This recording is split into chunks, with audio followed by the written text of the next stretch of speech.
Thank you. Thanks, Varun, for that claps. Good, great. Good evening to everyone, and appreciate your coming. And this is a very important topic, and this has been in my mind for the last few months, and perhaps a month ago I did a very similar one to another crowd, and I felt how important the whole topic is. So we will go on this, and please involve yourself in the topic. Wherever we can interact, we will interact, and we will take it together. Sharon, just to check, the PPT is visible to everybody? Yes, yes. Wonderful. So it's very interesting when the first child, when a child, at the time of the birth of a child itself, the child starts communicating, isn't it? That's the first thing a child does. It screams. If he doesn't communicate, oops, then the whole hospital will stand upside down because the child has to communicate. And that's how we start, right? Communication is so vital. And hence, often people would think, what is there to talk about it? Well, till you got married, perhaps that question would have been there with you. Once you got married, you understand, okay, what I'm saying is not what my wife is understanding. Recently, in a counseling session, one husband, after 28 years of married life, looking at his wife and telling us in Hindi, कुछ समझती नहीं है मैं जो बोलते हैं. What I'm saying is she doesn't understand.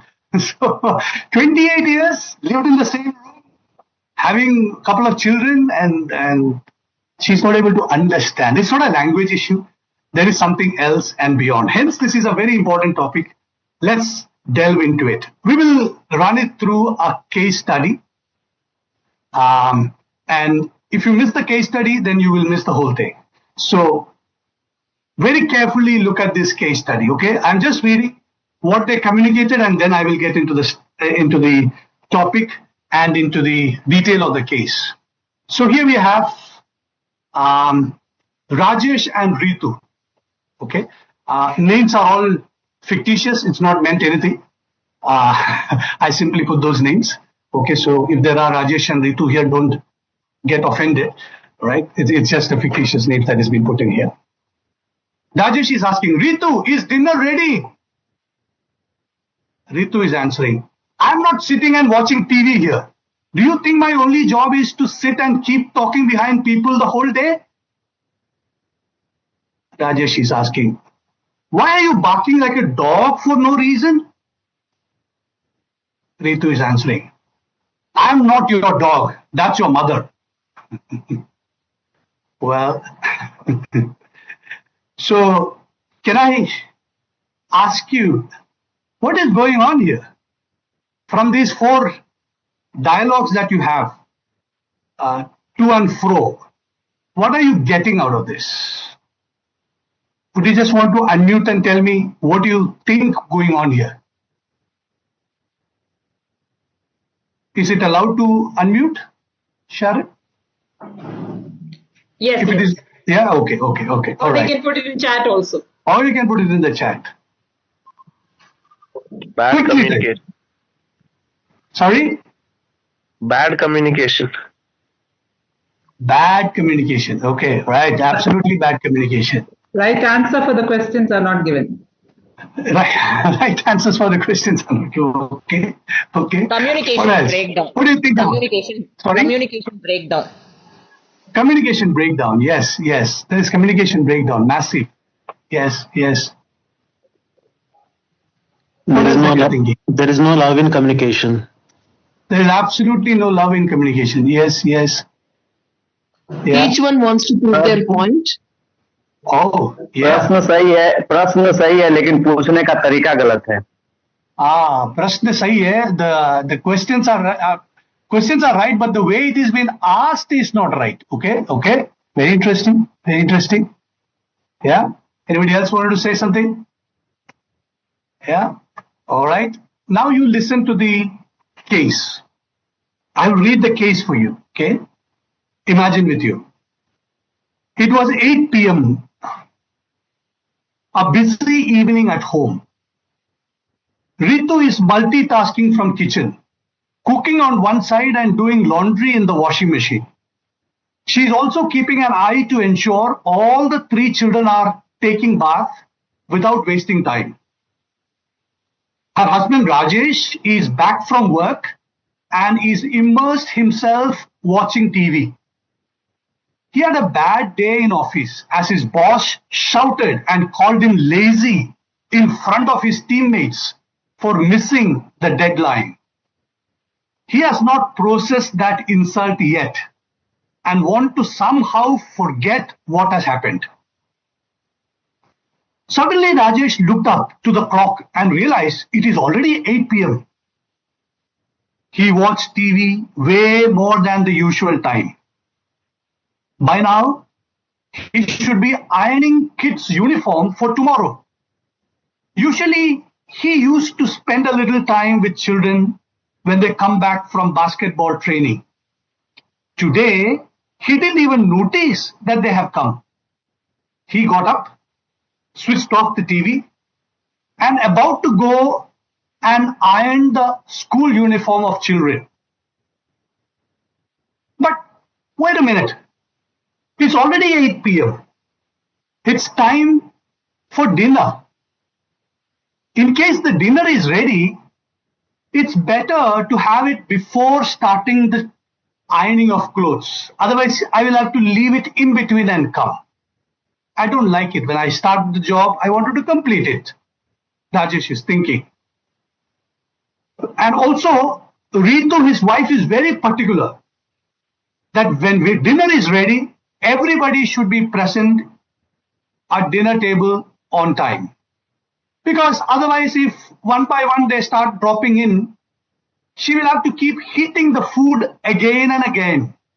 And also, one person will be left behind at the end and she has to wait for him to finish or her to finish so that she can wash the vessels as well and retire to bed. So without a second thought, Rajesh called out loudly from the front room and asked, Ritu, is dinner ready? Ritu was at the end of her wits. With all that happened during the day, she had a very difficult time with her mother-in-law, who accused her of being lazy just because she was 15 minutes late to serve lunch for her that afternoon. Both of them had heavy argument around that. And late in the evening, Ritu overheard her mother-in-law talking to her daughter over phone, saying how lousy and lazy is her daughter-in-law is. Ritu has not got an opportunity to tell what has happened to Rajesh yet. Her heart was simmering like an active volcano. Ritu was thinking, Rajesh, when he came back from work, showed no interest to know how her day has gone. In fact, he had spent time with his mother while having tea and snacks, asking very keenly about who all she called this day and how her health is. After all that, strangely, he straight went and sat in front of the TV. He has not even bothered about children getting ready for dinner, or whether they are taken bath, or whether they are doing their homework. Nothing. All of the household chores are dumped on me without any sympathy or appreciation. Now Rajesh wanted to know why dinner is late. Yada mada tada putra. Mother and son are the same. She couldn't resist expressing her frustration. She responded back even loudly so that her mother-in-law also can hear. I am not sitting and watching TV here. Do you think my only job is to sit and keep talking behind people the whole day? Her voice was trembling. Rajesh was shocked. As such, He was nursing the wounds inflicted by his boss during the day, calling him lazy. Now, his wife is repeating the same, calling him lazy, sitting in front of the TV. He walked briskly to the kitchen, leaned onto the wall where Ritu was standing, and asked sternly, "Why are you barking like a dog for no reason?" Even before he could mouth another sentence, she hissed back, pointing her finger at him.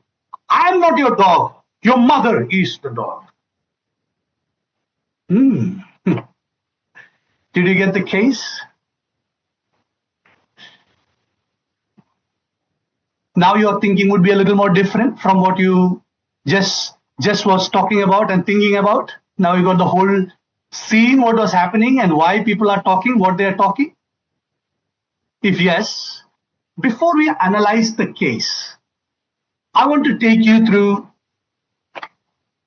a very important principle or a couple of principles on communication, and then we will come back and analyze this case. Is that okay? All right.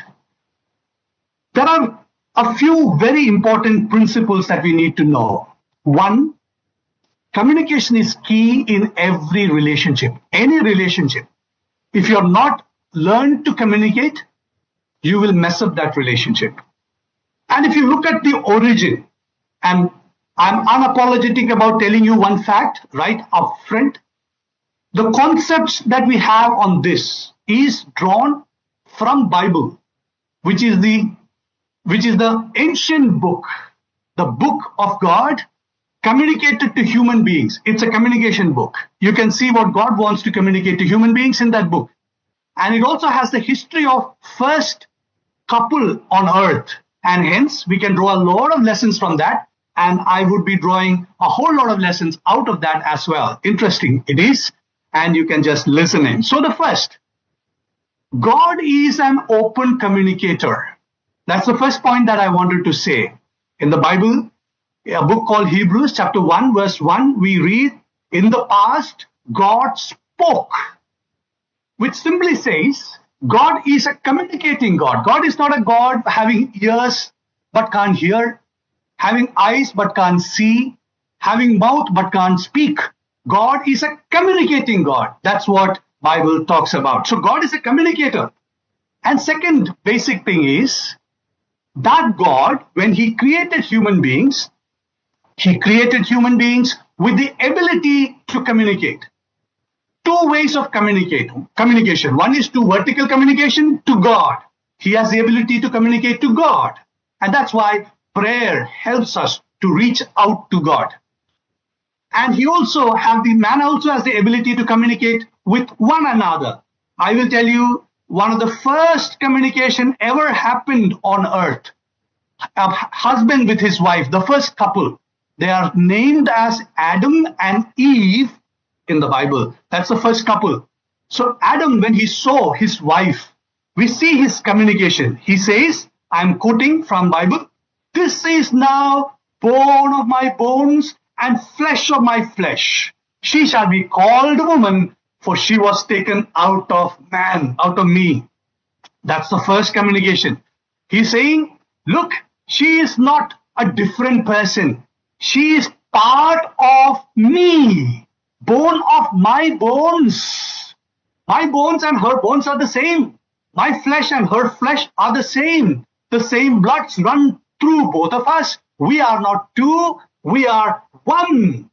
Absolute selflessness is what this gentleman is communicating. So man has the ability of communication. Now, finally, the purpose of communication. There are two things that we achieve out of communication. The first one, ability to reveal oneself. I can communicate to another person and let the other person know who I am.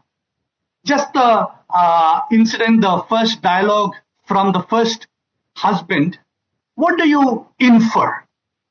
He revealed himself when he said, "Oh, you my wife, you are the bone of my bone and flesh of my flesh."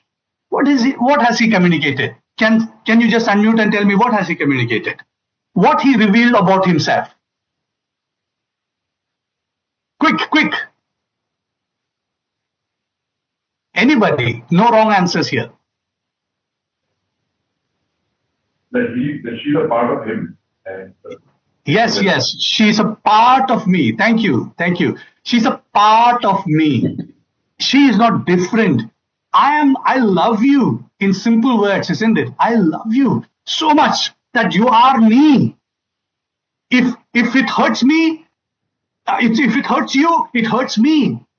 If you are delighted, I am elated. I am delighted. Oh, that's what he's communicating himself. His selflessness is what he's communicating. So he revealed himself. That's the first power of communication. The second reason of communication is communication helps us to build the other person, encourage the other person, make the other person grow. That's the second reason of communication. There are plenty of references or quotes that I can bring in from the Bible to this end. I will just quote one in the one part of the Bible, Ephesians chapter 4 verse 29. It is written there, your words will be edifying to those who hear them, which means edifying is a word which is a civil engineering word, which means build up. Your words should build up another person. The other person should be built up, encouraged to do better, to make greater strides in life. And that's what the reason for communication. So, in short, a God who communicates, given human beings the ability to communicate, to reveal themselves, and also to build the other person. This is the reason of communication, and that's exactly what is required in the family. Okay, now we will go back to the case. Rajesh and Ritu. Ritu, is dinner ready? What is Rajesh is communicating? Rajesh is communicating that he need an information from the case study you remember. He need an information. The information whether dinner is going to be served right now. If it is getting served right now, then rather he will wait to have dinner and then go iron the clothes of the children. That's what he wanted. So that's the information he wanted. But that's not what is heard by Ritu. Ritu heard it in a very different frame of reference. She heard it in the background of the apathy and selfishness of Rajesh in not even coming close to her in that evening. Going and befriending his mother without knowing how much she has hurt her this afternoon. Not doing anything to help her in terms of children's chores, their studies, or they're getting nothing. He is just indulging himself into the TV. And now he is asking her a question which lands on her as this. The question that she is hearing is this. Why is the dinner not ready? So one man is asking, Ritu, is dinner ready? She is hearing, Ritu, why dinner is not ready? And behind one more line she adds to that with the background that she are. Aren't you sitting whole day at home doing nothing? Why are you delaying the dinner like this? It's already 8 o'clock, all that she can hear. So that was her first response to the first question. Then goes to the second level of conversation.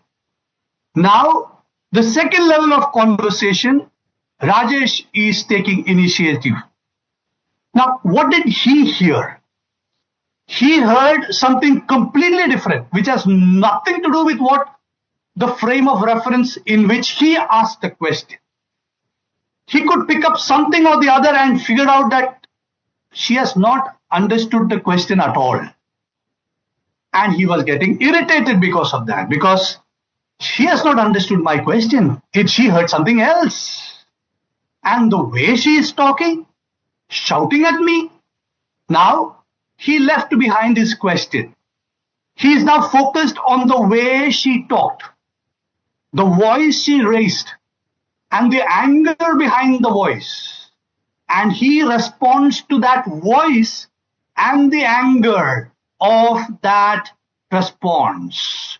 Hence he asked, why are you barking like a dog for nothing? What he is trying to communicate? He's trying to communicate, hey, Ritu, you haven't heard my question. That's not what I'm asking. I'm not blaming anything. I'm asking something and you are assuming something and then you are shouting at me. There is no reason, like stray dogs on the street, you to bark at me. Don't do that. I will explain to you. That's what he wanted to communicate. But he ended up saying, why are you barking like a dog for nothing? Now what is Ritu hearing? Ritu hearing is very different thing. She is hearing that the husband is calling her dog. Dog. She couldn't take it anymore. And she responded. She didn't want to call husband dog. She has a better enemy there. And she said, that's your mother. Well, we are going to leave this at this point, this conversation here, to pick it up later. Analyze that little more, a little later. I want you to come to a second case study. Here you have Satish and Shruti. This is a real incident that has happened in Delhi. Names are changed, of course, yes. The husband lost his job. And he had no guts to come back and tell his wife that he lost his job. So he went out every morning, pretending to go to work. She will pack his lunchbox. He carries that. He goes, spend time in the park or in places to find a job. He was not getting a job. At the end of the month, salary has to be credited. What shall I do? First 2 months, he managed it with the balances of money that he had. But third month, he was not able to get even 1 rupee from anywhere else. So what did he do? He went to his in-laws' place. He had their keys. And they were not there. Opened their doors and their safes and stolen the ornaments of his mother-in-law. He went to the market, sold them, and he kept crediting the salary on the 31st of every month. A month or so later, in-laws have found that their precious gold is missing. No signs of any thugs or anything around. They looked all around, couldn't find any. They lodged a police complaint. Cops have come. They have searched through the CCTV cameras all around and the timings all across. And with the circumstances, suspicious pointed to somebody inside, some insiders. And finally, they zeroed in on Satish. And he was caught. In this family, there is no communication at all. Unlike the earlier family of Rajesh and Ritu. Rajesh and Ritu, there was a lot of communication. All of communication there. Although what one saying is not what the other hearing. But here, there is no communication at all. Very peaceful, isn't it? Everything going well, peaceful, no fight, no communication. Yet, there is a lot of communication. Their actions suggest there was something frozen in that relationship. A proper communication was missing in that relationship. Therefore, they landed up in terrible, terrible situation. So both sides, I just want to show you two spectrums of communication. Because we heard one lady once in one of the counseling sessions said, I don't want to speak to my husband. If I open my mouth, he will start fighting and we will end up in fight. So it is better not to talk. If that is what your thought, here is the story that I want to show to you, Satish and Shruti. Not talking is also talking. Talking without understanding is also miscommunication. How do we handle it? Why this happens like this? That's the first question. Many of you or many of us think it's the problem with the person that we married, isn't it? That's what the first husband that I quoted said. Samajhti nahi hai. She doesn't understand. What is he trying to say? I understand. She doesn't understand, isn't it? That's what we think. We think our spouses, they don't understand. They are of kind of people, oh, how do I marry this person? That's how somebody thinks. Is that what the reason? Why communication got destroyed or poisoned? What could be? It's important to go back to the history and check it. Quickly, I can take you through that. Very, very important to know that. And then it will be easy for us to correct ourselves.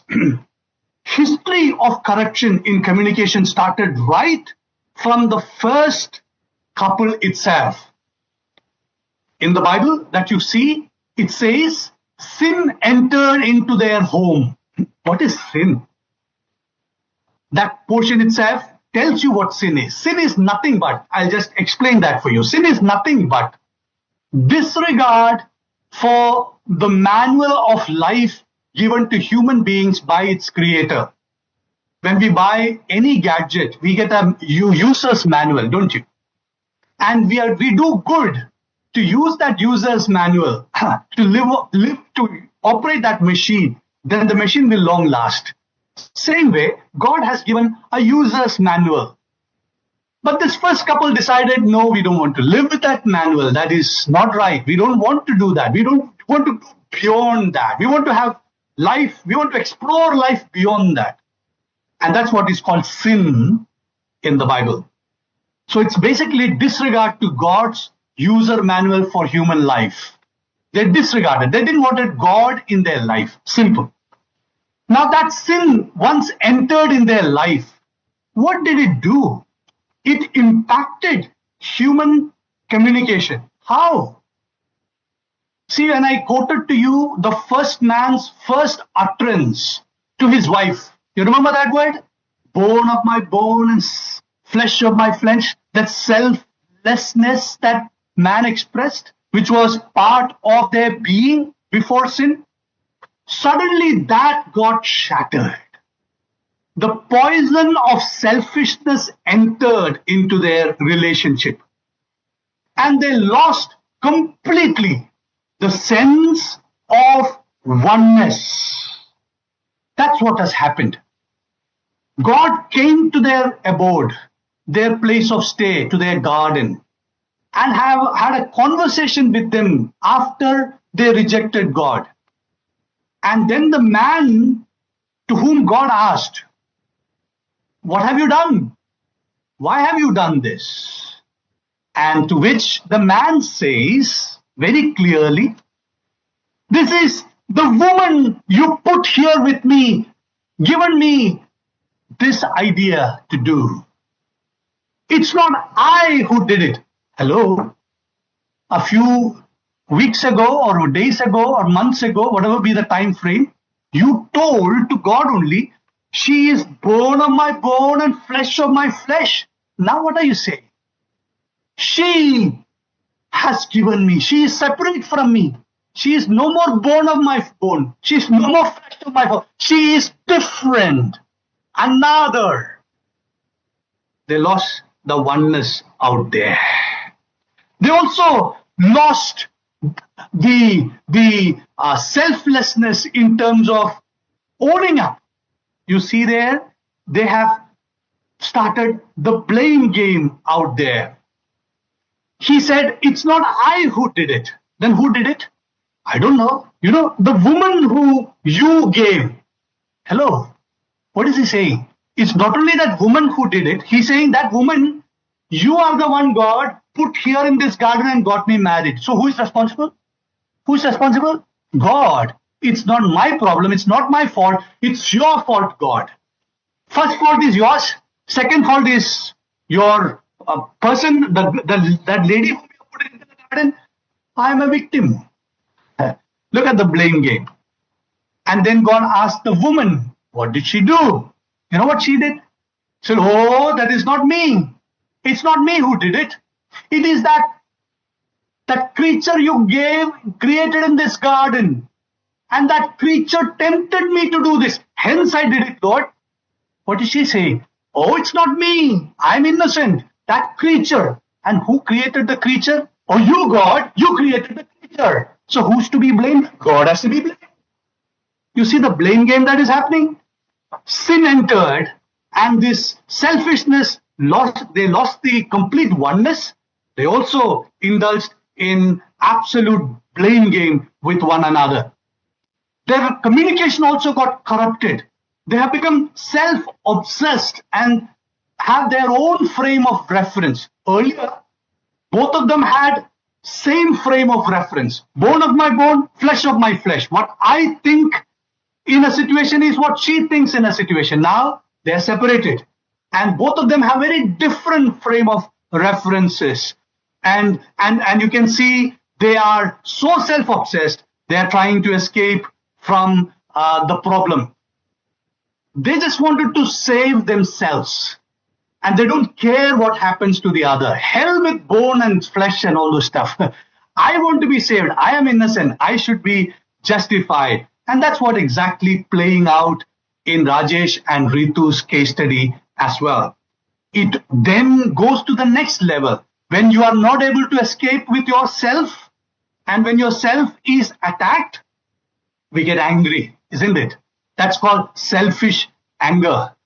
Selfish anger actually is a manipulative technique. Some of you think that helps you in getting away with.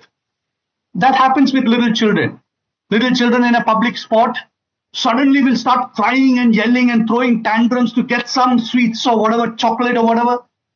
Just to save yourself from the embarrassment, you buy and give it to him. What is that child learning? The child will learn, this is the technique in which I can get what I want. And that child grows, gets married as a husband or a wife. What did that husband and wife do? Same thing.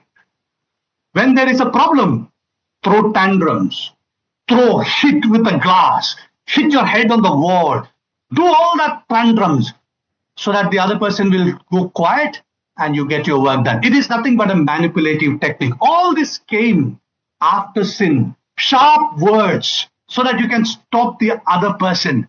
And the shouting, name calling, reminding of past mistakes of that person so that that person will become mum. Talking bad about that person's parents or their relatives. All sorts of these manipulative techniques comes from this selfishness. And this comes from the sin in our human nature. Because our first couple in this human history became sin. Bible says all have sinned and continues to be sinners in this world. And that's why this huge difference that we see in our communication. I want to now go to a couple of prescriptions, 5 prescriptions that will help us to get over this. Are you ready? Yeah? Just 5 prescriptions that can get us out of this rut and make us live and have a communication which is smooth and beautiful. Okay? Let's take you to the first one. Get your heart right.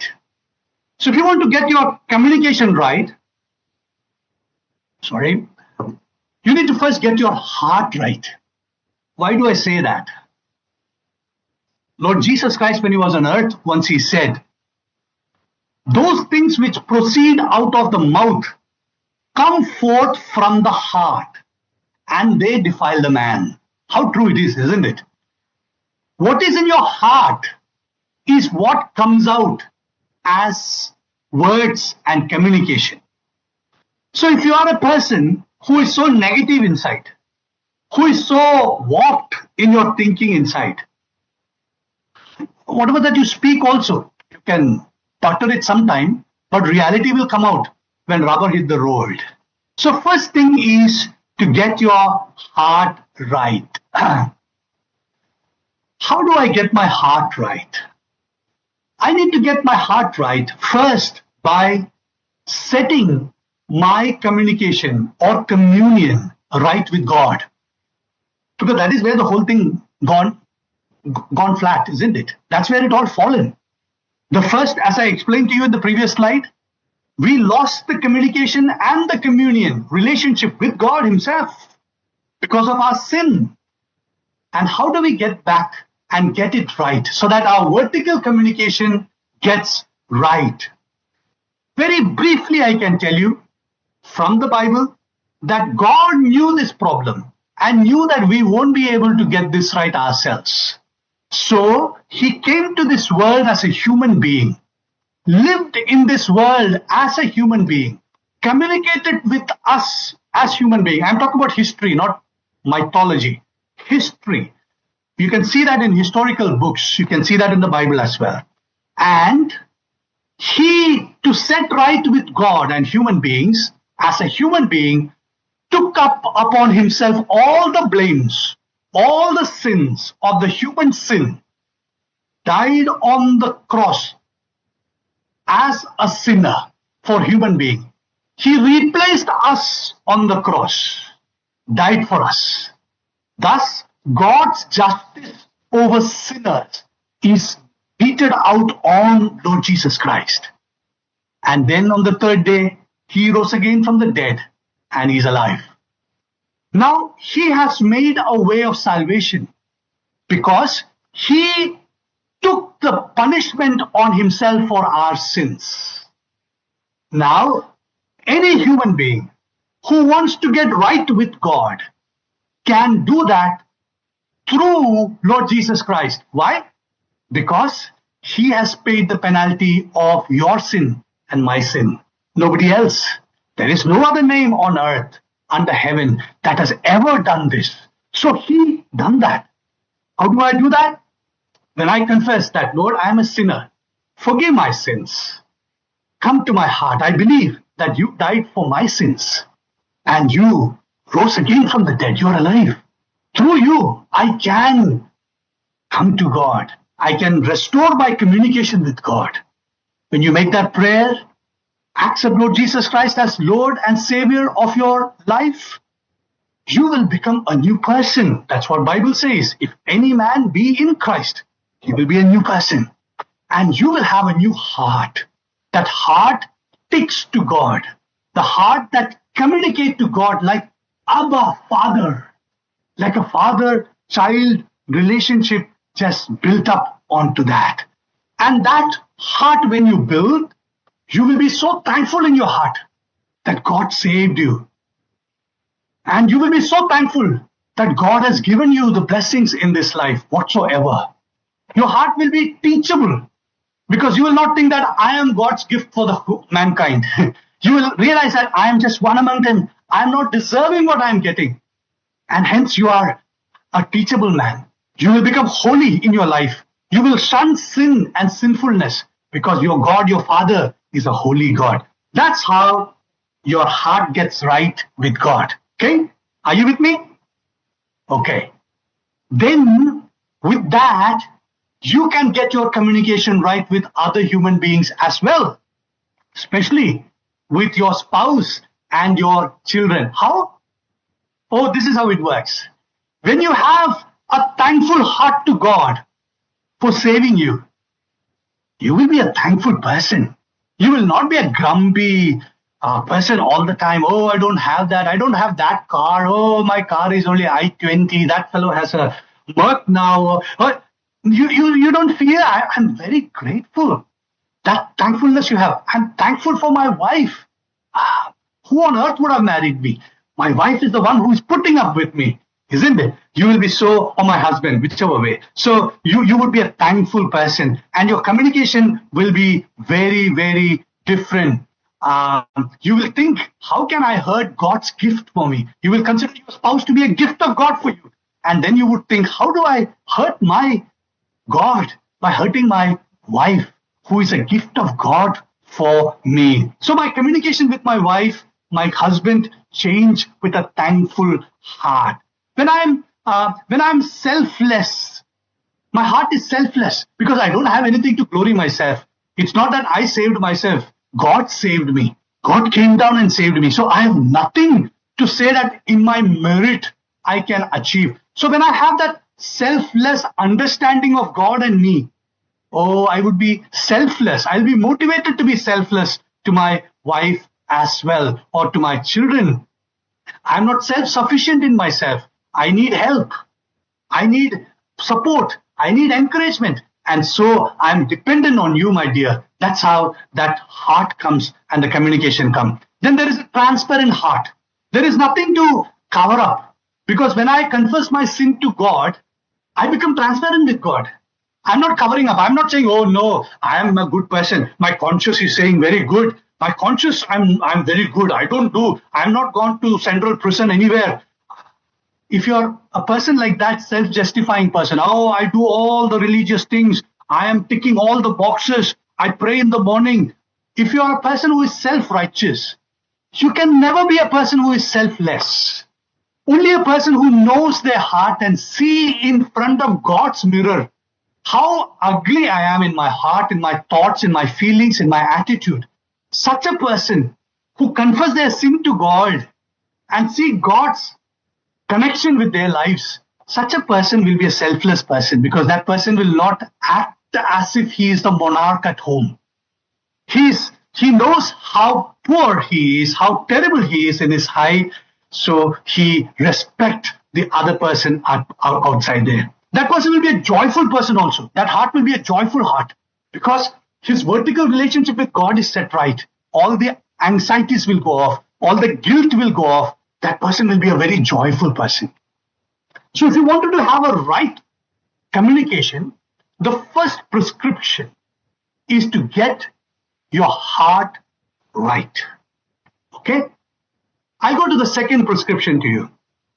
Get your mind right. You will get a new frame of reference in your life when you have God's relationship mended. A selfless love. When you look at God and the way He saved the human beings, you can see the selflessness. God has no business to become human being and suffer in this world and mocked by the crowd and the political people and the religious gurus of that time and being crucified shamefully, all for us who are sinners. So the selflessness at the peak that you can see there, when you have that in your head and in your heart, you will become a selfless person. How do you practice that in your mind? You need to develop loving thoughts about your spouse. If you wanted to develop that selfless love to your spouse, you need to develop thoughts of appreciation and love about your spouse. How do you do that? Observe the minutest things in your spouse which are positive and be thankful in your mind. You have to be intentional about it. Once in one counseling session, I asked one of the spouses, can you tell me 5 things that are good about? That person resisted. I said, 5 things. 11 years you're married. 5 things. He said, no, I don't. I don't have anything to say good about her. Now, what does it tell about that man? Much more than that woman. What tells me about that man is he's so close-minded person. He's so self-obsessed person, not able to see any good in the other human being. So if you wanted to have a selfless love, develop your thinking right. There is a beautiful verse in the Bible prompting how to think. I'll read that for you. Whatever is true, whatever is noble, whatever is right, whatever is pure, whatever is lovely, whatever is admirable, if anything is excellent or praiseworthy, think about such things. which also means whatever doesn't come in this category and you see in your spouse, ignore them. Ignore them. Nobody is perfect. Neither you are perfect. Such things you ignore and build on these things in your mind. Get your mind right. That will give you a new attitude of mind, and that will give you can nurture the past good memories that you have, the time of your marriage, the days before your marriage, the days just after your marriage. Relish those thoughts. If you had the habit of writing letters in those days, see those letters. Relish and bring those positivity and positive thoughts about your spouse in your mind. Also develop a positive curiosity to understand your spouse. After 10 years, 15 years, 20 years, 30 years, you would say that there is nothing more to know about my wife or my husband. That's wrong. Close to 30 years of marriage, I tell you, I'm curious to know more about my wife, and I do get to know. Each incident which are different from one from the other. And each time when we face different situations, I see beauty of my wife in different manifold ways. And I'm so curious to see that. Look at that and know and build that mind of appreciation in your heart. And then you nurture positive memories, which I told you. The attitude of submission that we need to build up. The attitude of submission is something which is, I'm not a boss. That's something that we need to have. What will be? You may be earning more salary, you may be more educated, you may be more popular, you may be more talented, whatever it be. That attitude of I am the boss syndrome has to go. You need to submit to one another. Those who knows Bible generally say that it is said in the Bible that wife should submit to the husband. But they never see one verse before that. One verse before that, it is very clearly written that submit to one another. Which means husbands has to submit to wife. And wife has to submit to husband. So submission is not something that is meant for just one person or one kind of person. So we need to have that attitude of learning, attitude of humility, attitude of submission, right? So get your heart right, get your mind right. Then let's look at get your hearing right. This is the third prescription. Are you with me? Up to this, can I get some responses? Anybody pick up and say yes, no. Any questions? Anything? Some responses just to make sure that you're not sleeping. Yes, uncle. You're hearing. Thank you.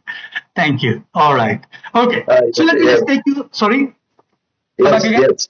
Yes, I'm saying yes. Right. Yeah. Thank you. Very good. Excellent. Let's look into the third prescription. Get your hearing right. I'm not asking you to go and check the ENT specialist. You don't need to spend 500 or 1,000 rupees for that. I'm talking about figuratively, get your hearing right. Why do I say get your hearing right? Often we don't hear what the other person is trying to communicate, isn't it? You remember Rajesh and Ritu's case? Yeah? Rajesh was telling something and meaning to say something, but Ritu was hearing something else. So there is a hearing problem. Now Ritu is saying something. She wanted to say something, communicate something. Rajesh is not hearing that. There is something problematic in their hearing. What is the problem that they're facing? They're all hearing to respond. They're not hearing to understand.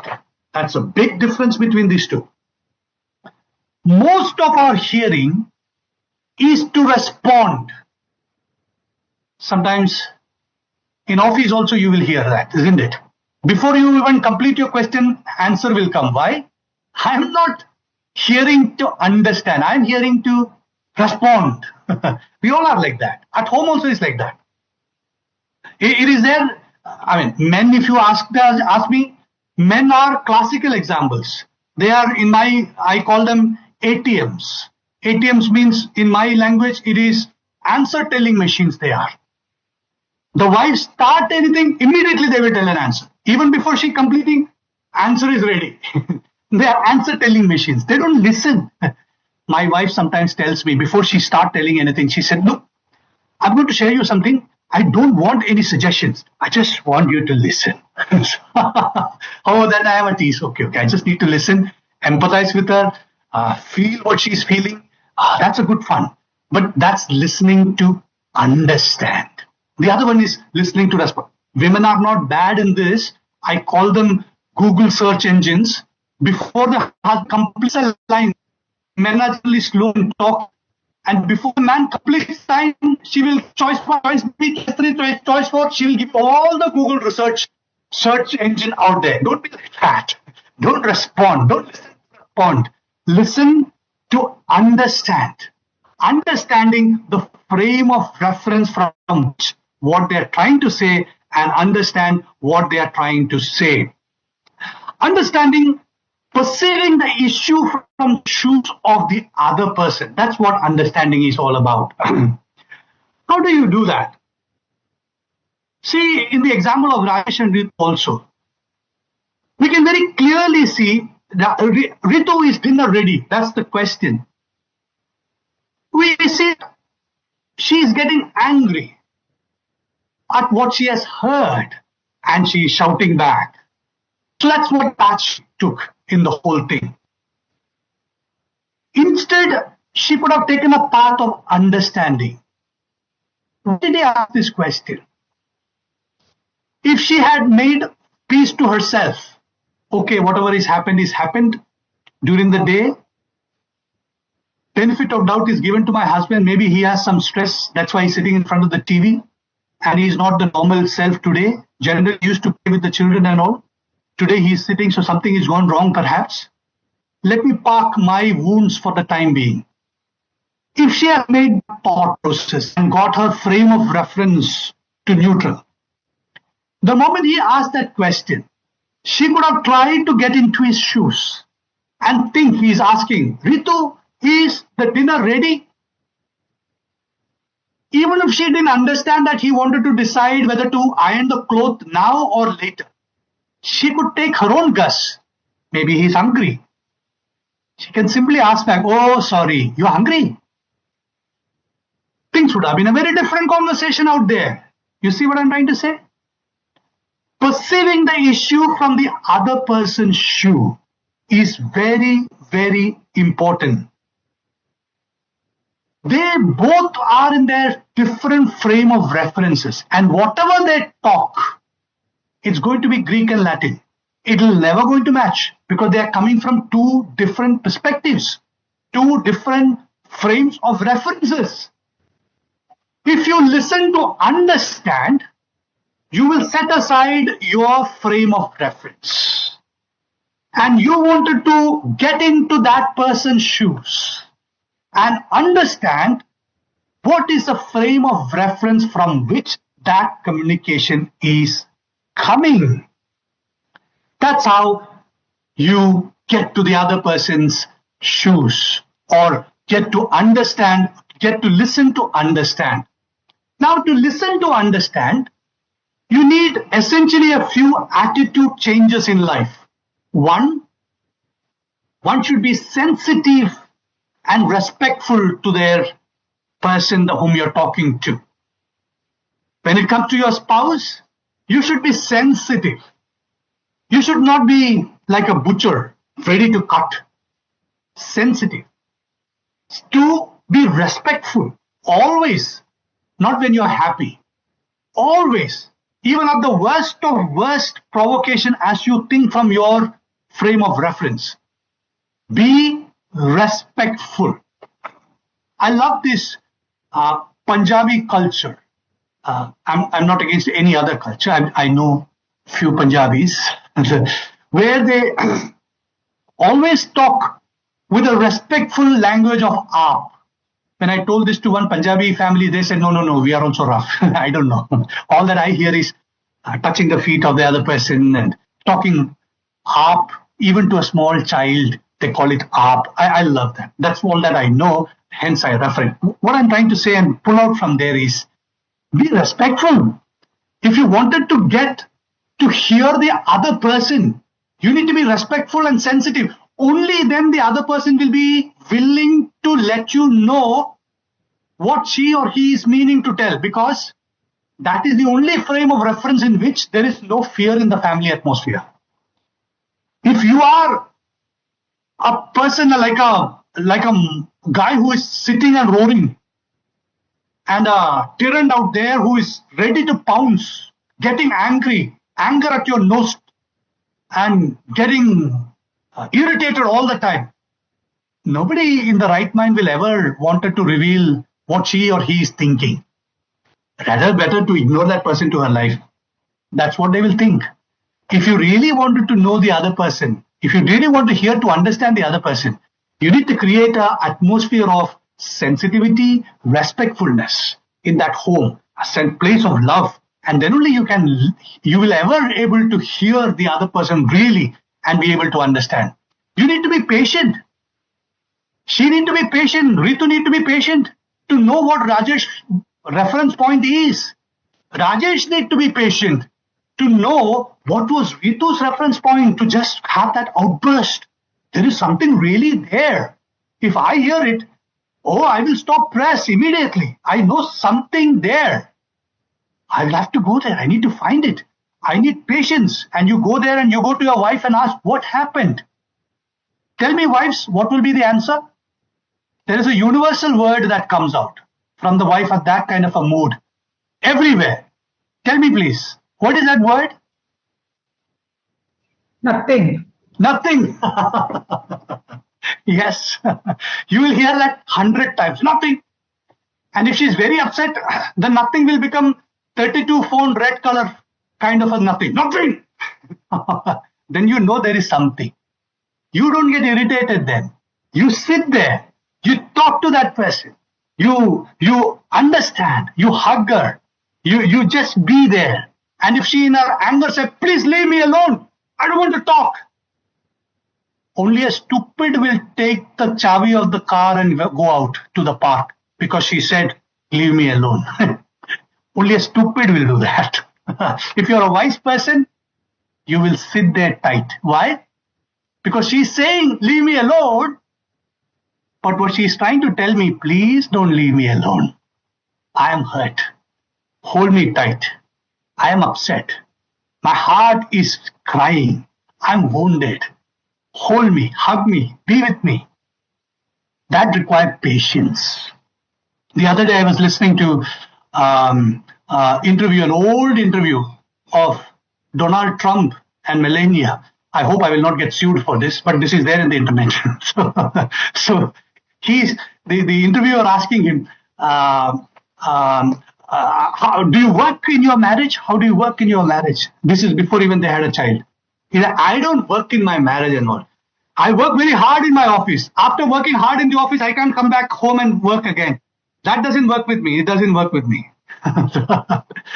So I must tell you, if you wanted to understand from what you are hearing, you need to have patience. You need to work. You need to have self-control. Let go the outward words, etc. spoken. Listen to understand. You need to be warm. You need to be kind. You need to learn how to do the non-verbal communication, touching, holding, kissing. You need to have that non-verbal communication built into your everyday communication. Everyday communication. Non-sexual, non-verbal communication has to be built in your relationship. It should be non-threatening, fearless environment that you be created. That is when you will be able to decipher and understand, or the partner will be able to explain that to you, her or his reference point, frame of reference, so that you can actually hear what he said or she said.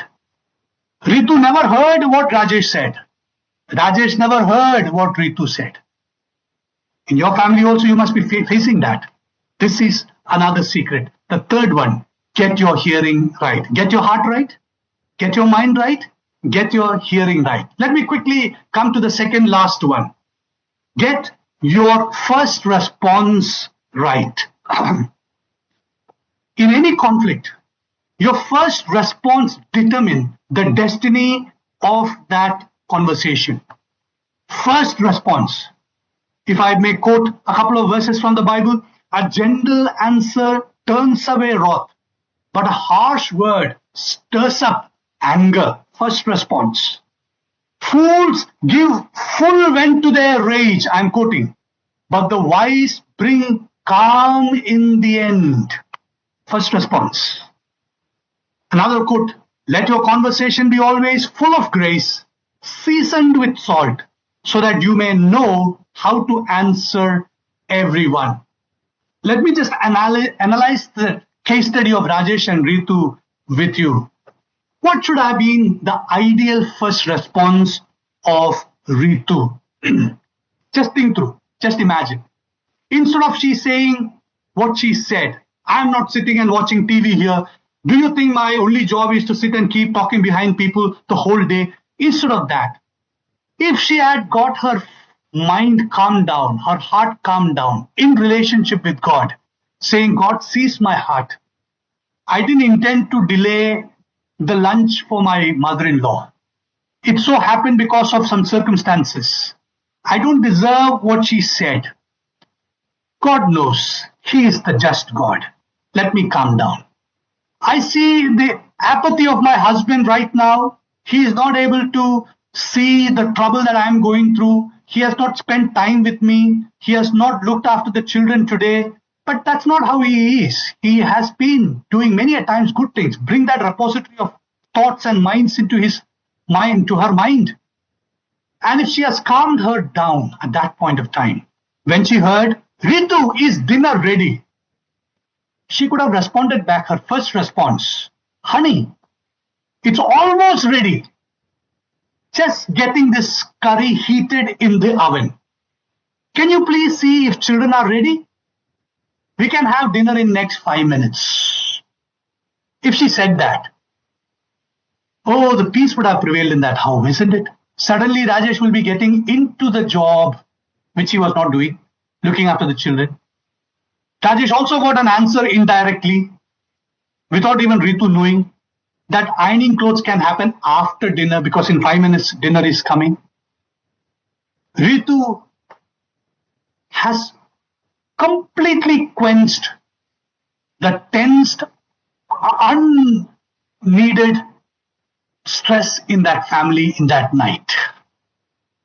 Now, suppose Ritu failed in that. In this case study, she failed. She stood in her frame of reference. She could have thought, okay, this mother-in-law issue, I will talk, but let's have the dinner. And then when I go out for a walk with Rajesh, I'll quietly tell him so that he will understand. She could have done that, but she completely failed in that. Okay. And she said what she said. I'm not sitting and watching TV here. Do you think my only job is to sit and keep talking behind people? She all said that. Now, Rajesh's first response is very critical. What is he responding? How he could have responded? Instead of looking at her voice and the tone of her voice, the decibels of her voice and responding to her, why are you barking like a dog? Instead of doing all that, suddenly, if he is alarmed, oh, my wife has not understood what frame of reference I am asking this question. There seems to be very different connotations coming. One, she is referring to TV. That means I am sitting here doing nothing. I realize my problem. Also, she is referring to somebody sitting whole day, calling up everybody else and talking about others. That's talking about my mother. She's inside. Oh, there's a cool breeze. Something wrong. He can see his wrong. He can't see what his mother-in-law did. And he knows things are bad.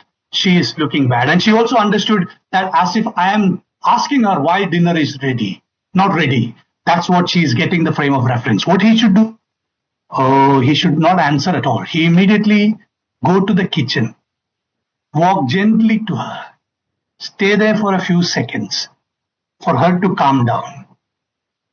And then with a gentle voice, slowly putting his hands on her shoulder. And if he says like this, darling, I was not questioning why dinner is delayed. I was just trying to decide whether to iron kids' clothes before or after dinner, as I missed the time. Sorry, darling. Take your time. No worries. Sorry that I'm not in a mood today to do anything. That's why I sat in front of the TV today. I had a terrible day. My boss has abused me and yelled at me and called me lazy. I'm so sorry, darling.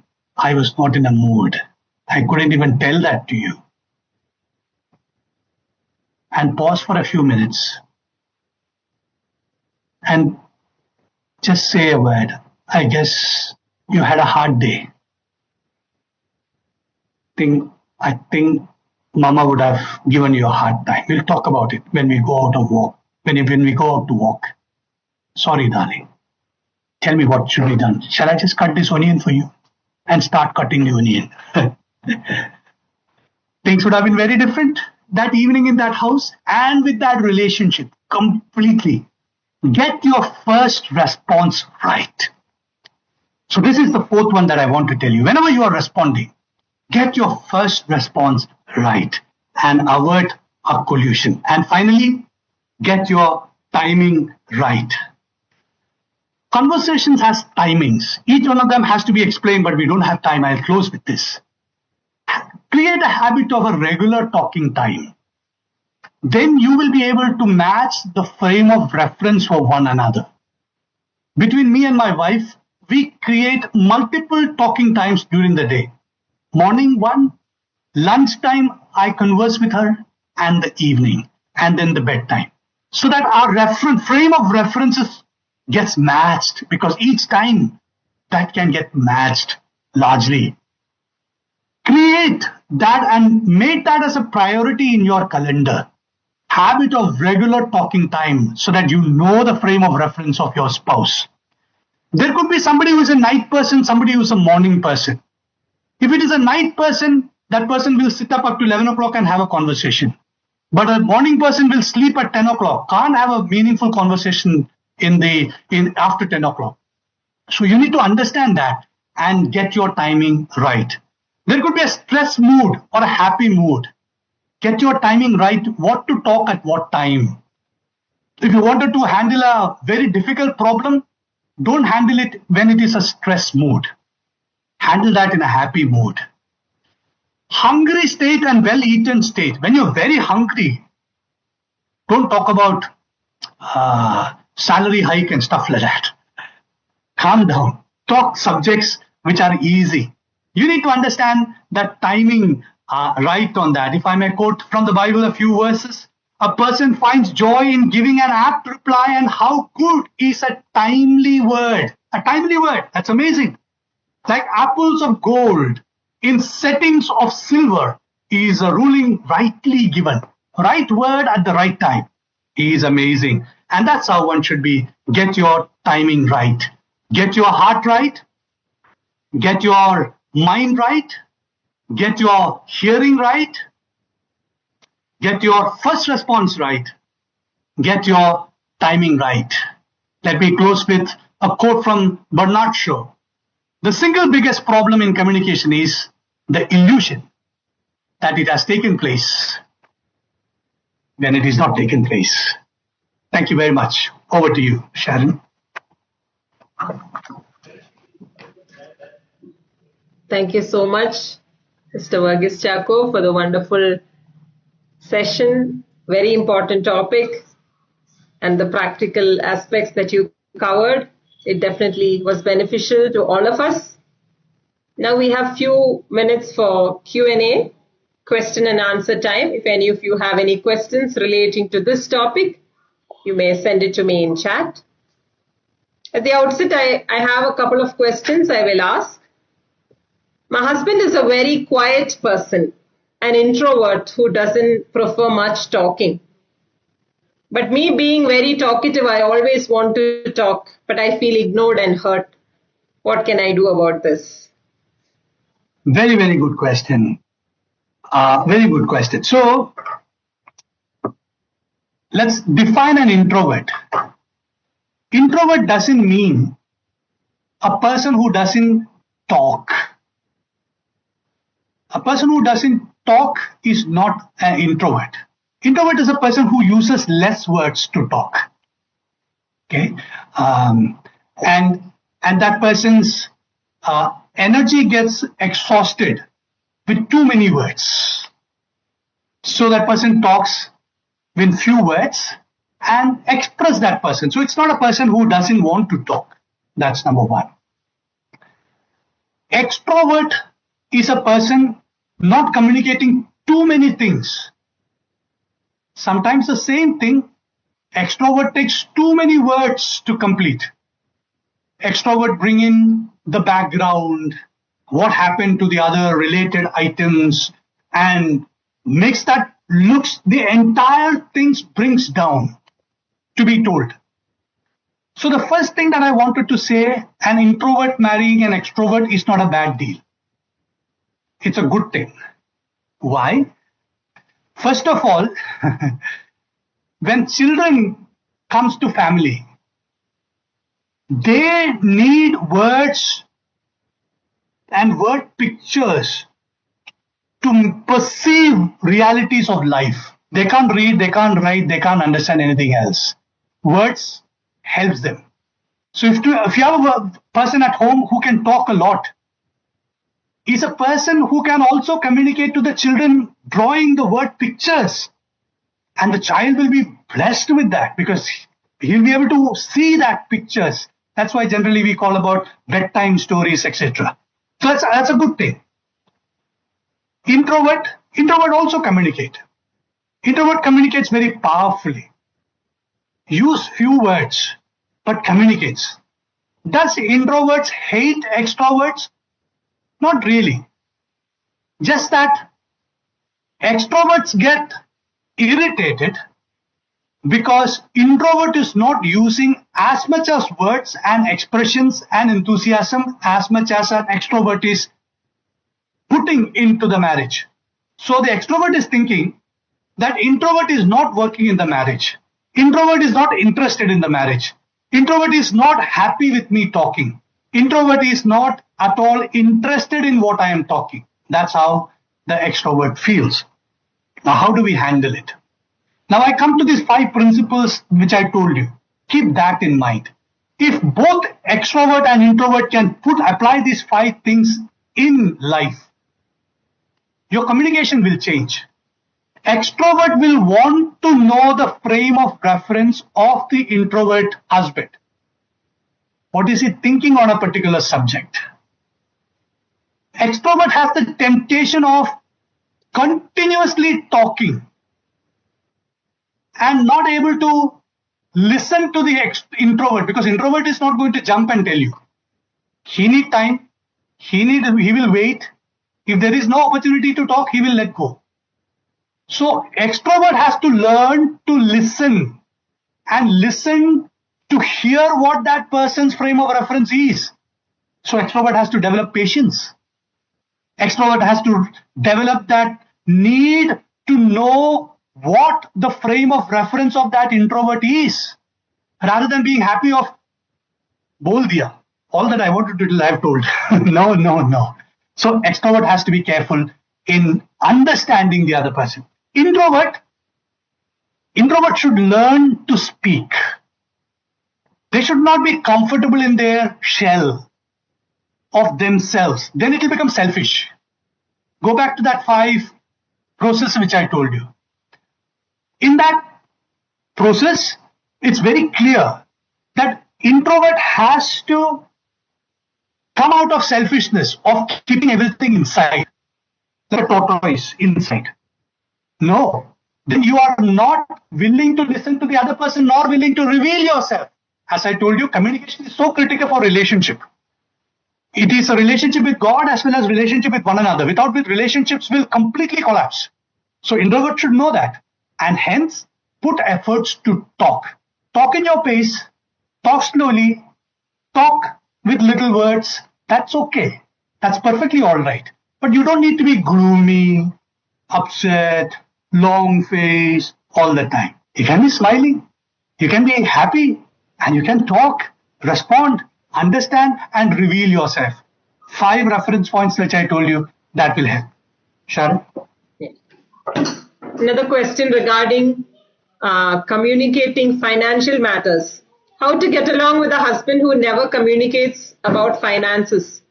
He feels his wife need not know. Yeah, so back to that 5 reference points which I told you. Transparency comes when I am selfless.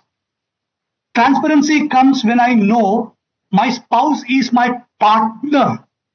If me and my partner in business, 2 of us started a business, and I am a CFO, Chief Financial Officer, and my partner is a CEO, Chief Executive Officer, and 2 of us are running the business, equal partnership, 50-50, joint venture. Just because money is coming to me and I am the signatory because I am a CFO, I hide that from the CEO, which is my partner. Will the business run? That business will collapse because there is a distrust between these 2 people who are equal partners. One doesn't know what the other person is doing. It can't run together. They can't take joint decisions. They will mess up that business. Exactly, that's what is going to happen in the family also. I'm also mindful why some husbands behave like that. It could be because of their family of origin. I didn't get time to talk about it. Sometimes in our family, we learned some way of communication and some way of behavior. Suppose I am born into a family where my father was a drunkard and my mother saved money from her husband without ever letting the father know and kept the money somewhere secretly so that she can have the school fee paid and all those things. Husband, if he knows, he will take that money and go. So the children grew up with that tendency of hiding and hoarding the money from the partner. And that person gets married, that person will continue that behavior, thinking that's how the communication should be, that's how I should behave. So the husband should know, somebody has to explain that to the husband. This is a harmful behavior and this is why you are doing it. Come back together. Of course, there is another side. If the wife is one kind, we know Bella used to deal with a lady to whom the husband gives 10,000 rupees every month as pending. And she told Bella one day, by 28th of the month, I ensure that I spend the entire 10,000. Otherwise, he will give less money for the next month.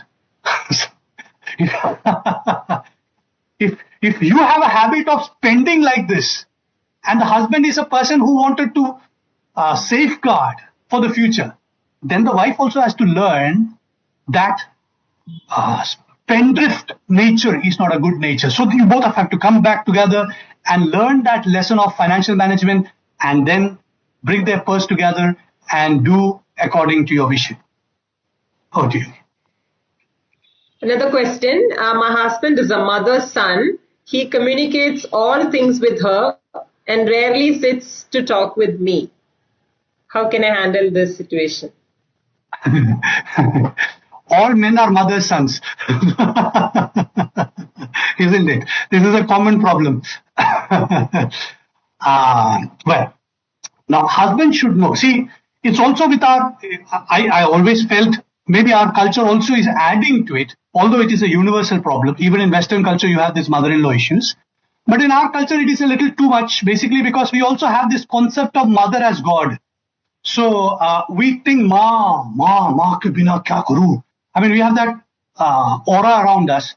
And some of these people who are complaining this and making these questions, when they become mother-in-law, they will do the same thing again.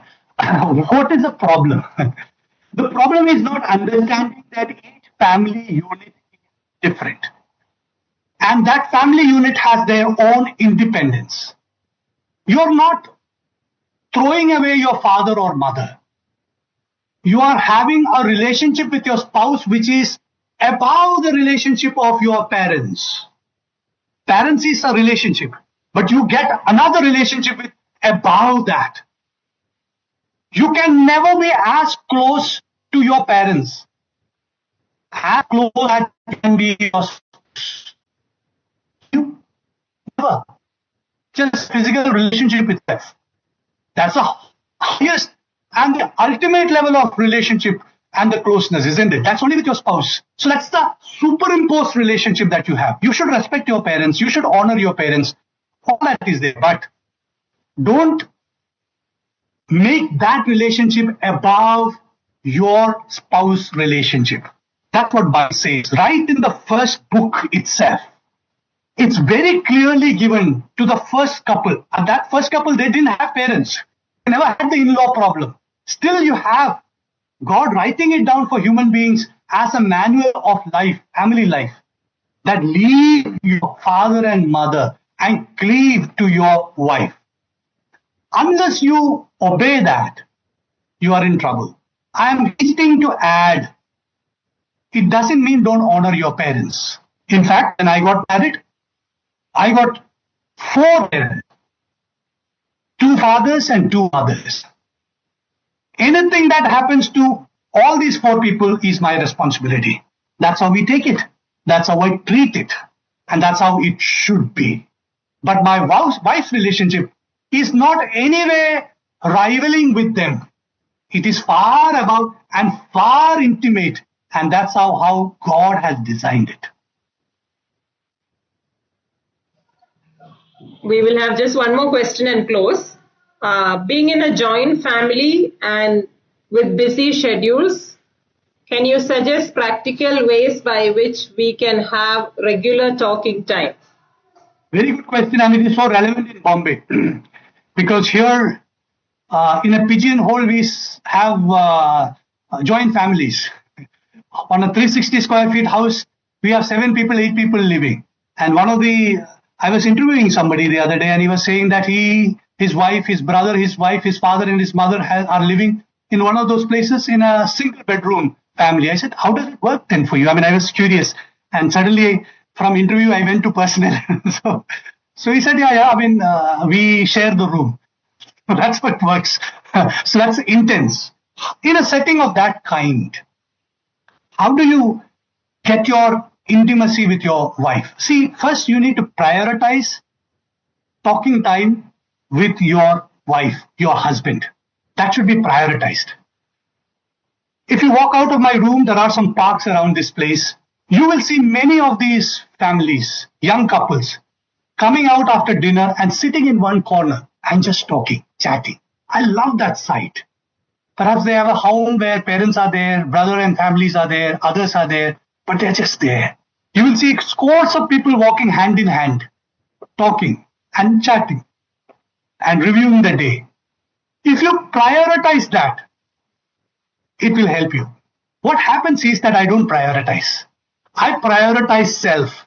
I am busy. I travel 2 hours on train. I had a very heavy day. I am so tired by the time I come home. I just want to entertain myself in front of the TV. And I need to be served and I need to be in a couch potato. If that is your priority of self-gratification, you will never make it.